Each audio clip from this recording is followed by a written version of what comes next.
J'ai découvert que Flourens, qui était connu plutôt comme un chef communard, disons, était en fait une personnalité d'une grande richesse, qui avait beaucoup produit sur le plan intellectuel.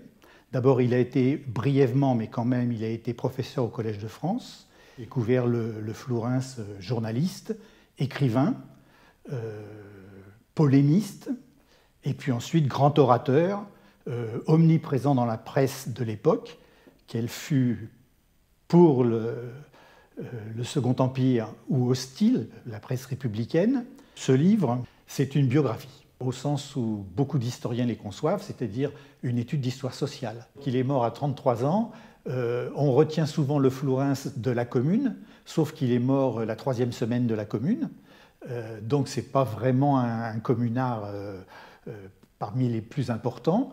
Par contre, toute sa vie antérieure, pendant les années du Second Empire, où il a été un opposant extrêmement influent, en particulier dans les quartiers populaires parisiens, Belleville, Ménilmontant, La Villette, les Buttes-Chaumont, etc., ça a fait de lui un personnage central de la fin du Second Empire. Flourens était tellement populaire que dans les années qui ont suivi la Commune, alors que la répression était féroce, il était interdit de manifester, de commémorer la Commune. Il y avait des morts lors des manifestations de commémoration de la Commune. On tuait dans les allées du Père-Lachaise. Le Cri du Peuple, qui était le journal de Jules Vallès, a fait une pour l'anniversaire de la mort de Flourens en 1886. Finalement, des cultes, on peut parler de cultes, hein, des cultes de héros de la Commune, il n'y en a pas tant que ça. Parmi ceux qui ont traversé les décennies jusqu'à nos jours, il y a bien sûr Louise Michel.